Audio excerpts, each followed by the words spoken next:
Ruth Ann held the letter in a hand that had gone numb from more than just the biting November wind. The lawyer's office, smelling of stale paper and finality, was behind her now. All that remained of her father was the dog sitting patiently at her feet, and the single, dismissive paragraph that had been read aloud to her and her Uncle Silas. To Silas, the profitable half of the Valley Ranch, the herds, the main house. To Ruth Ann, his daughter, he left his affection, his prayers, and his old dog, Biscuit. He also left her the right to continue living in the small tenant house on the property's edge, a place her father had rented from his own brother for 20 years, for as long as she remained unmarried. The words had been a public slap.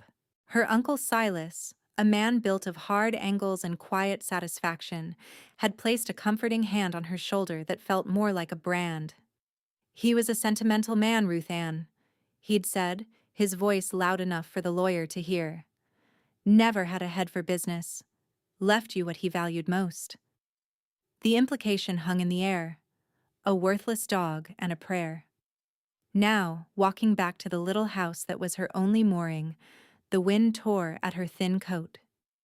Biscuit trotted beside her, his old hips moving with a gentle sway, his tail giving a low, steady thump against her leg every few steps. He was a mix of something shepherd and something hound, with one ear that flopped and one that stood at perpetual attention. His muzzle was white with age, but his eyes, a deep and intelligent brown, were fixed on her. He was all she had, a breathing inheritance that needed food and water she could barely afford. The house was cold. Her father had been a man of small, quiet habits. He kept the woodbox full, the kindling dry, the window panes clean. But his absence had already begun to settle like a fine layer of dust. She built a fire in the stove, her movements stiff with grief. Biscuit curled up on the worn rug before the hearth, his body letting out a long, weary sigh as if he, too, felt the weight of the day. She had $2 and a handful of change in a jar on the mantel. She had flour, beans, and coffee. It would have to be enough. For the first time, the condition of the will felt less like a slight and more like a cage. As long as she remained unmarried. Silas had made sure that was in there. A woman alone, with nothing to her name, wasn't likely to attract a suitor in this valley. She was being left to wither on the vine. That night, the sound began. A rhythmic, insistent scratching. Scrabble, pause, scrabble. Ruth Ann sat up in her cot, her heart thumping. A raccoon? A coyote trying to get at the chicken scraps she'd left by the door? She pulled her father's heavy coat around her shoulders and peered through the window. The moon was a sliver, casting long, skeletal shadows from the fence posts that marked the property line between her rented patch and the vastness of Silas's ranch. And there, in the weak moonlight, was Biscuit. He was digging. Not just anywhere, but at the base of one specific fence post, the third one from the corner of her small yard. His paws moved with a frantic energy that belied his age, throwing clumps of cold dirt behind him. "Biscuit," she called softly through the glass. He didn't stop. She opened the door, the cold air rushing in. "Biscuit, come on now, get in here." He paused, looked back at her, his panting breath pluming in the air. He gave a low whine, a sound of profound urgency, and then turned back to his work, digging with a renewed desperation. She called him again, her voice sharper this time. He ignored her. Finally, shivering, she walked out, took him by the collar, and gently but firmly pulled him back toward the house. He came, but reluctantly, his claws dragging in the dirt, his eyes still fixed on that single post. Inside, he paced by the door, whining until he finally collapsed onto the rug again, his sleep troubled by twitching legs. The next morning, the hole was there, a messy scoop out of the hard-packed earth, right at the base of the weathered cedar post. She filled it in with her boot, confused. The dog had never been a digger. That day, she went into the small town of Harmony Creek for supplies. Mrs. Gable, who ran the general store, gave her a look of pity that felt worse than scorn. "Heard about your father's will, dear," she said, weighing out a small bag of beans. "A good man, your father. Just soft." The word followed her out of the store. Soft. A man who left his only child a dog. The town had already passed its judgment. That night, it happened again. The same sound, the same frantic rhythm. Scrabble. Pause. Scrabble. She looked out the window. The same spot. The same dog. The same desperate energy. This time, she didn't try to stop him right away. She watched, a knot of unease tightening in her stomach. What was in him? Was it grief, making him act strangely, or was it something else? For 3 nights straight, it was the same ritual. She would pull him inside, he would fret at the door, and the next morning she would find the hole deeper, the pile of excavated dirt larger. On the 4th morning, she stood over the spot, her arms crossed against the cold. The hole was now nearly a foot deep. The fence post, old and gray, seemed to sink into the earth. It was identical to all the others, marked only by the dog's strange obsession. Something inside her shifted. It was a feeling she'd inherited from her father, a quiet, stubborn curiosity. He was a man who would watch an ant carry a leaf for an hour, just to see where it was going. Everyone called it idleness. He called it paying attention. "All right, old boy," she murmured to Biscuit, who was watching her, his tail giving a hopeful thump. "All right, I'll pay attention." She didn't own a proper shovel. Her father had used a spade from the main ranch, a tool that now belonged to Silas. But in the small lean-to shed, she found an old, rusty trowel he'd used for his small vegetable patch. It was better than nothing. Kneeling in the cold dirt, she began to dig. The earth was cold and compacted, laced with frost. Her fingers quickly grew numb. Biscuit sat beside her, watching her every move, letting out a soft, encouraging whine. He would nudge her hand with his wet nose, then look back at the hole, as if to say, "There, right there." She was a fool. She knew it.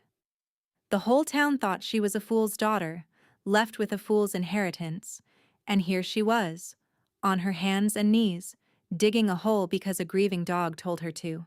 She could feel the phantom weight of their laughter.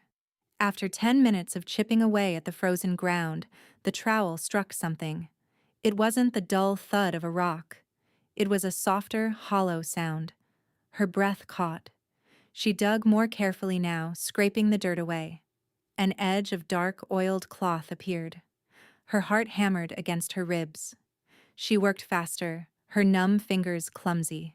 Soon she had uncovered a small, tightly wrapped package, no bigger than her 2 fists put together. It was heavy for its size. She pulled it from the hole and sat back on her heels, turning it over in her hands. The oilskin was old but still supple, and it had kept its contents perfectly dry. As she fumbled with the twine that bound it, a shadow fell over her. She froze, her head snapping up. A man stood on the other side of the fence, his form a tall, dark silhouette against the pale morning sky. He was leaning on the fence line, his hands resting on a post further down. He wore a worn sheepskin coat and a low-brimmed hat that shadowed his face. She hadn't heard him approach. It was Bridger, the recluse from the next property over, a man who owned the stretch of canyon land that bordered her father's old patch. He was a man made of silence. He came to town for supplies twice a year and spoke to no one. The town had stories about him, of course. They said he was touched by some tragedy, that he'd lost his family and preferred the company of rocks and pines. "That's my fence you're digging under," he said. His voice was rough, like stones grinding together, unused. It wasn't unkind, but it was direct. Ruth Ann's face flushed. She felt caught, ridiculous. My dog." He wouldn't stop. She gestured with the package. "I found this." Bridger's gaze dropped from her face to the object in her hands, then to Biscuit, who had risen to his feet and was standing close to her, not growling, but watchful. The dog looked at Bridger, and for the first time, his tail gave a slow, hesitant wag. Bridger's eyes, the color of a stormy sky, narrowed slightly. He didn't move from his spot, but all his attention was now on the package. "What is it?" "I don't know." Her fingers, clumsy with cold and nerves, finally worked the knot free. She unwrapped the twine and folded back the layers of oilskin. Nestled inside, on a bed of what looked like dried lavender and cedar shavings, was a small, exquisitely carved bird. A wren, its head cocked, its tiny form so lifelike she felt she could almost see it breathe. It was carved from a pale, smooth wood. She lifted it out. It was cool and perfect in her palm. There was nothing else in the package. No note, no name. Just the bird. She looked from the carving to the silent man at the fence. Bridger had gone utterly still. He pushed himself off the fence and took a step closer, his gaze locked on the small wooden wren. A muscle worked in his jaw. The hard line of his mouth seemed to soften, to crumble for just a second before resetting into a mask of stone. He knew this bird. She saw it in his eyes, the shock of it, the pain of it. "Where did you say you found this?" he asked, his voice now low and strained. "Right here," she said, her own voice barely a whisper. "Buried, at the base of this post." He looked from the wren to the dog, and a flicker of something unreadable passed through his eyes. Understanding. Or maybe memory. Biscuit whined softly and took a step toward the fence, toward Bridger. The man didn't reach for him, but he didn't pull back either. "Some things are better left buried, miss," he said, his voice flat again, all emotion carefully scraped away.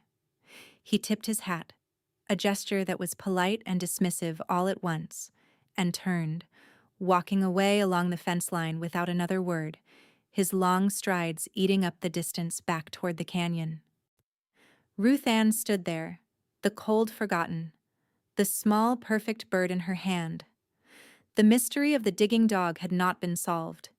It had only deepened, and now it had a face. A hard, grieving face under the brim of a worn hat. The following days were a study in quiet observation. Ruth Ann kept the small wren on the mantelpiece, where it seemed to watch the room with its tiny, polished eye. Bridger did not return to the fence line, but she felt his presence. One morning, she woke to find a neat stack of split pine and oak on her porch, far more than her own meager woodpile. There was no note, no sign of who had left it. But she knew. It was a silent, grudging apology. Or perhaps a warning. She used the wood to keep the house warm, the feeling of being watched a constant weight on her shoulders. Biscuit, his work at the fence post apparently done, seemed to have settled. He no longer dug, but he would often sit and stare at the spot, or lift his nose to the wind that blew down from Bridger's canyon. A week after she found the bird, Biscuit fell ill. He refused his food, and his breath came in ragged pants. He lay on the hearth rug, shivering despite the fire. Panic seized Ruth Ann. The thought of losing him, the last living piece of her father, was unbearable. She remembered things her father had taught her, scraps of old knowledge about herbs and fevers. She brewed a strong tea of yarrow and willow bark, coaxing the bitter liquid between the dog's teeth. She sat with him all night, bathing his head with cool cloths, her voice a low, steady murmur.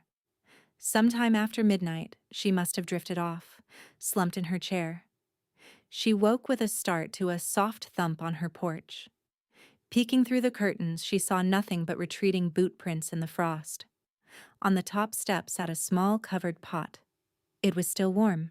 She brought it inside. It was a rich, clear broth, smelling of chicken and herbs. Bridger. He must have seen her light on all night, seen her through the window, tending to the dog. She spooned some of the warm broth into Biscuit's mouth. He lapped at it weakly at first, then with more interest.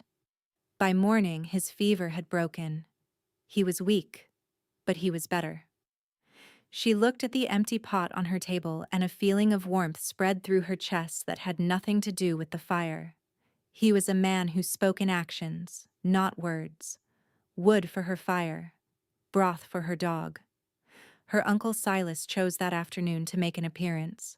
He rode up on a fine bay gelding, the leather of his saddle creaking with prosperity. He didn't dismount.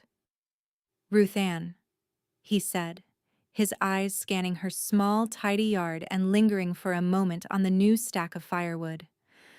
"I've been thinking about your situation." "I have no situation, Uncle," she said, stepping onto the porch. Biscuit, still shaky, rose and stood beside her, a low rumble in his chest. Silas ignored the dog. "This isn't a fit place for a woman alone. It's falling apart. I have a generous offer. I'll give you $50, cash, for you to relinquish your right to the house and move on. You could go to the city. Find proper work." $50. It was an insult dressed up as charity. Enough to get her out of his sight, but not enough to build a life. "My father wanted me to stay here," she said, her voice quiet but firm. Silas's smile was thin. "Your father wanted many things he couldn't afford. This land, this little patch, it's more trouble than it's worth. The well is drying up. The fence is a mess. Take the money. It's more than he left you." The cruelty of it stole her breath. "No," she said. His eyes hardened. He looked again at the fence line, his gaze falling on the post where Biscuit had been digging. A flicker of something. Annoyance. Or was it anxiety? Crossed his face. "Don't be a fool, girl. There's nothing for you here but memories of a failed man." He wheeled his horse around and galloped away, leaving a cloud of dust and resentment in his wake. Ruth Ann stood trembling, not with fear, but with a cold, rising anger. Her father had not been a failure. He had been quiet and kind, and he had loved this small piece of the world. And Silas's nervousness about that fence post had not gone unnoticed. 2 days later, Bridger appeared at her door. He held an old halter in his hand, its leather cracked. He didn't look at her, but at the dog sitting at her feet. "Your father called him Anchor," Bridger said, his voice low. "Not Biscuit." Ruth Ann stared at him. "Anchor?" "He said the dog kept him grounded, kept him from drifting." He held out the halter. "This was his. Your father's. The clasp is broken. I could fix it." It wasn't a halter. It was the dog's old collar. She had taken it off when he'd gotten sick. "How did you—" "I saw it on the porch rail." An excuse. A reason to come. A reason to talk. "Thank you," she said, taking it from him. Their fingers brushed. A jolt went through her, sharp and unexpected as a spark from the hearth. He must have felt it too, because he pulled his hand back quickly, his gaze finally meeting hers. For a long moment they just stood there, the silence stretching between them, thick with unspoken questions. "The bird," she said, finding her voice. "The one I found. It meant something to you." He looked away, toward the canyon, his profile stark and lonely. "It was a long time ago." He cleared his throat. "Your porch step is loose. You could twist an ankle." And just like that, the moment was gone. He spent the next hour fixing the step, working with a silent, focused competence. He refused her offer of coffee, and when he was done, he simply nodded and left. But the name remained. Anchor. A dog that kept a man grounded. And another piece of the puzzle clicked into place. The piece his visit had brought was shattered the following week. A wagon rattled up her track, carrying 2 men. One was her Uncle Silas. The other was a stranger with a tripod and a measuring chain, a surveyor. "Ruth Ann," Silas said, his voice slick with false regret. I had the county surveyor come out. There's been a mistake on the old maps. A grievous one, I'm afraid. The surveyor, a weaselly man who wouldn't meet her eye, hammered a new stake into the ground. It was a full 20 feet inside her yard. According to him, the line was wrong. The new line put her well, her vegetable patch, and a corner of her house on Silas's property. The original survey was informal, Silas said smoothly. This one is legal. I'm afraid you're trespassing, as is the house itself. Of course, I'm a reasonable man. My offer of $50 still stands. Take it and be gone by the end of the month. It was a lie. She knew it was a lie. Her father had lived here for 20 years. The fence had stood for longer than that.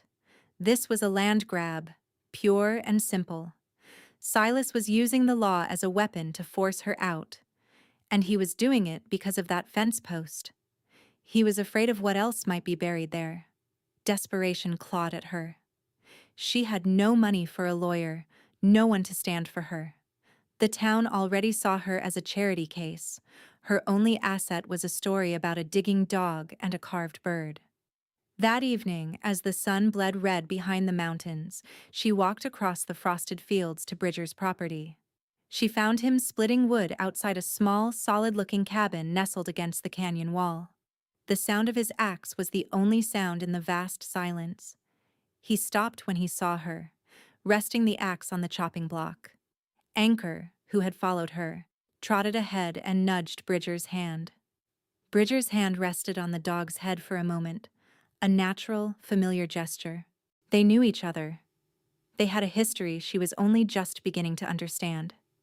"He's stealing my land," she said, her voice shaking with rage and fear. She told him about Silas, the surveyor, the new stake. "He's lying. I know he is. It has something to do with that spot, doesn't it? The place where Anchor was digging. What did my father bury there, Bridger? What is Silas so afraid of?" The question hung in the cold air between them. Bridger's face closed down, the shutters dropping, the warmth from the broth and the mended step vanishing as if it had never been. The old grief, the one the town whispered about, flooded his eyes. "Some things are better left buried," he repeated, the words a wall of ice. "Your uncle is a powerful man. You can't fight him. Take his money and go." "And let him win? Let him call my father a failure and steal the last thing he had?" "Your father is gone," Bridger said, his voice harsh with a pain that was clearly not just for her. "The dead don't care about fences and deeds. The living have to survive. I thought you were his friend." The accusation was soft, but it hit him like a physical blow. He flinched.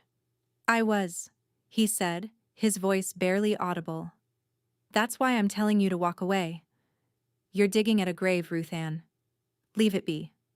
He turned his back on her, picked up his axe and swung it with a violent final force, splitting a log in two. The message was clear. The conversation was over. She walked back to her little house, the cold seeping into her bones. It wasn't the win this time, it was despair. Bridger, her one hope, had told her to surrender. The man who brought her wood and broth, the man whose hands knew her father's dog, had just closed the door in her face. Silas had won. She was alone, with a notice of eviction and a dog named Anchor, in a house that was no longer hers. She sank into a chair at her small table, and for the first time since her father's funeral, she put her head in her hands and wept. The house grew dark around her. The fire died down to embers. Anchor rested his heavy head on her lap, whining softly, a warm and solid comfort in the crushing emptiness.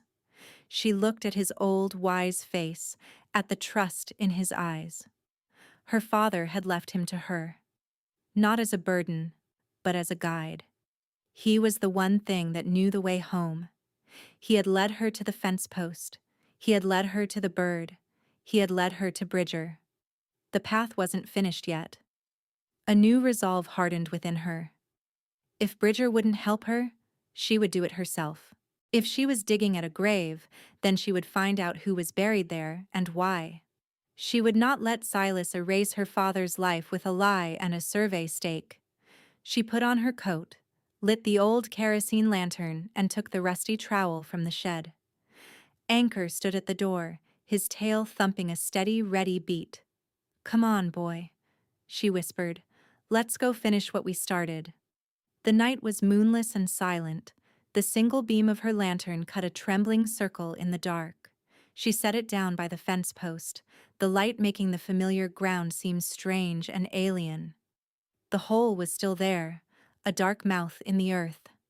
She knelt and began to dig, not with the hesitant curiosity of before, but with a grim determination. Anchor dug beside her, his big paws working in rhythm with her trowel, as if they were a team with a single purpose. The ground was frozen deeper now. It was slow, back-breaking work. Every scrape of the trowel seemed impossibly loud in the stillness. She was terrified Silas or one of his hands would see the light and come to investigate.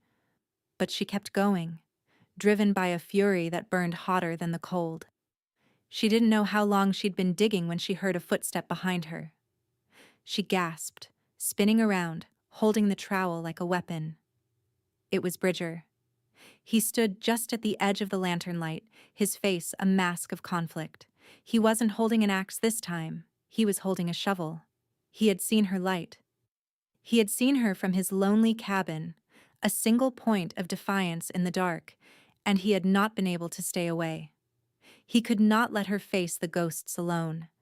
He didn't say a word. He just stepped into the circle of light, took the trowel from her trembling hand, and began to dig. His movements were powerful and efficient, the shovel biting deep into the earth, doing in minutes what had taken her an hour. He worked with a terrible, focused grief, as if he were trying to unbury his own heart. Soon the shovel struck something large and metal, a deep, resonant clang that echoed in the night. Together they scraped away the last of the dirt. It was a metal deed box, rusted but solid. It was locked. Bridger took the end of his shovel, wedged it under the lid, and with a grunt of effort pried it open with a screech of tortured metal. He lifted the lantern higher. Ruth Ann knelt beside him and peered inside. It was not filled with money or gold. It was filled with papers. On top was a ledger, its leather cover stiff with age. Beneath it was a folded deed, tied with a faded ribbon. Ruth Ann reached in with a trembling hand and lifted out the deed. She untied the ribbon and unfolded it. It was a formal bill of sale, recorded with the county clerk over 20 years ago. For $1, her father, Thomas, had purchased this 3-acre plot, including the house, the well, and full water rights, from Bridger's own father. It was his. It had always been his. He hadn't been renting from his brother all these years. He had been the owner. "Why?" she whispered, looking at Bridger. "Why would he let Silas pretend?" Bridger reached into the box and took out the ledger. He opened it. The pages were filled with her father's neat, careful script. It wasn't a business ledger. It was a record of debts. Not debts owed to him, but debts he had paid for others.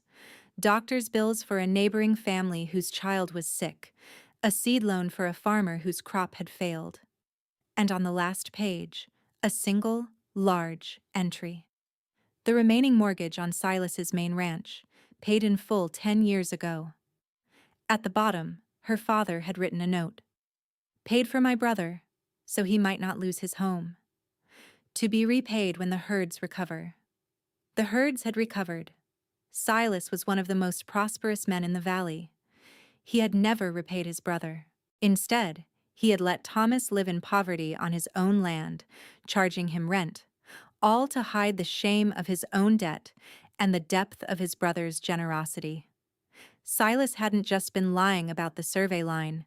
He had been living a lie for a decade. "Your father was the best man I ever knew," Bridger said, his voice thick with emotion. "He saved my family's land. He saved Silas's land. He saved everyone but himself." He finally looked at her, his eyes full of a sorrow so profound it shook her to the core. And I couldn't save the one person who mattered most to him, or to me.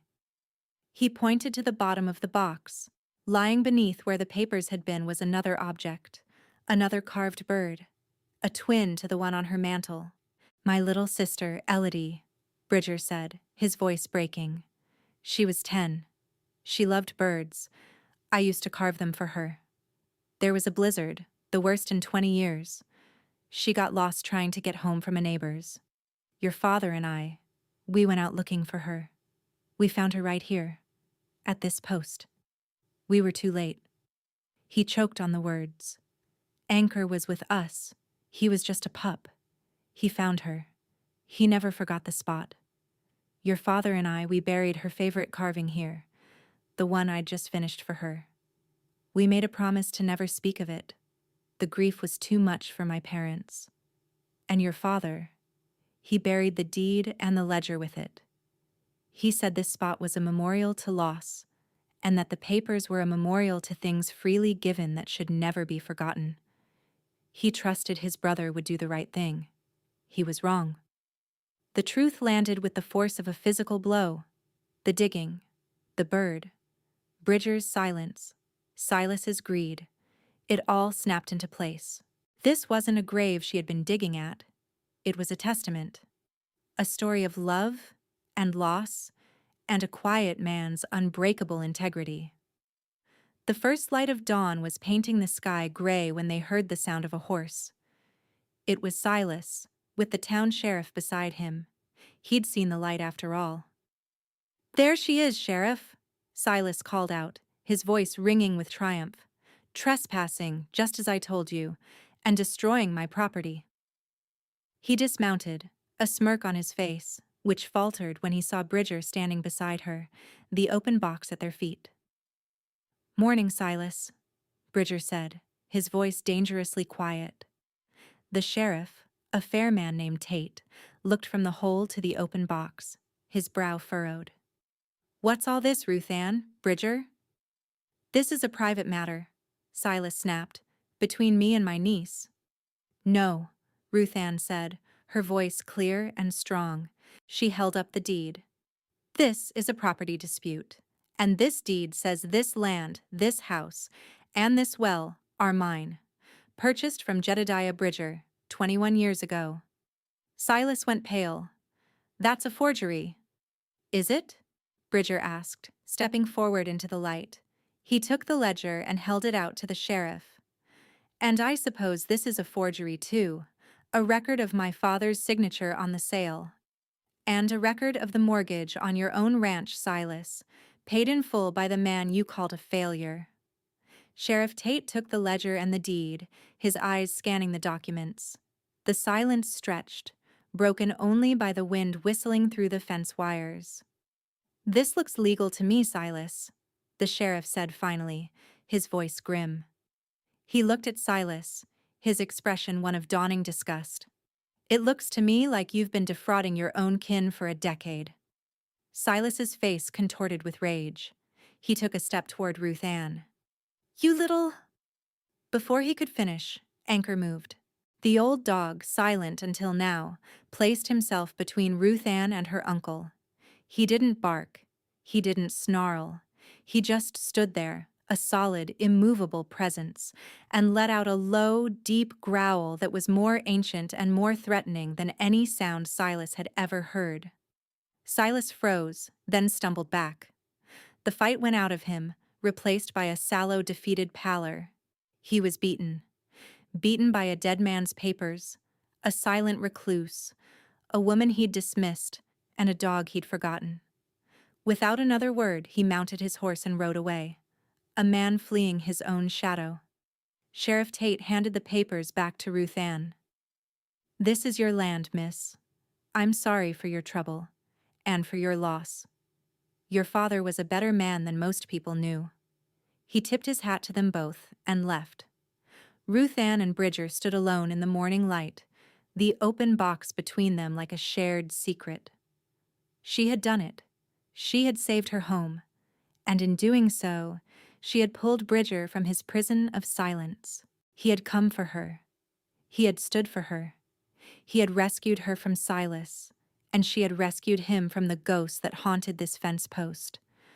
She reached down and picked up the second carved bird, Elodie's bird, and gently placed it back in the box. Then she looked at Bridger. "Thank you," she said. "You're the one to thank," he replied, his voice soft. "You made me speak the truth. I haven't done that in a long time." He looked at her, and for the first time there was no shadow in his eyes, only a clear, quiet light.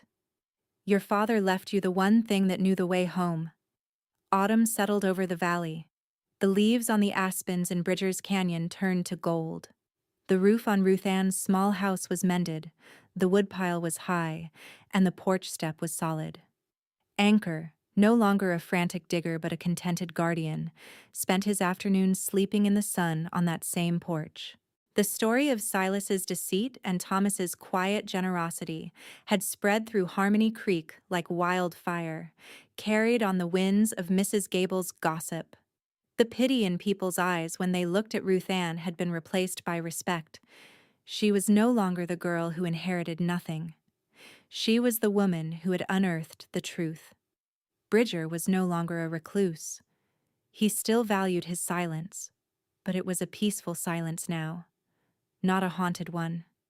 He spent most of his evenings on her porch, watching the sunset, sometimes talking, sometimes just sitting with her in a comfortable quiet that was more intimate than any conversation. One evening, he was working on a piece of pale wood with his pocket knife. He had her father's skill in his hands, that same patient attention to detail. He wasn't carving a wren this time.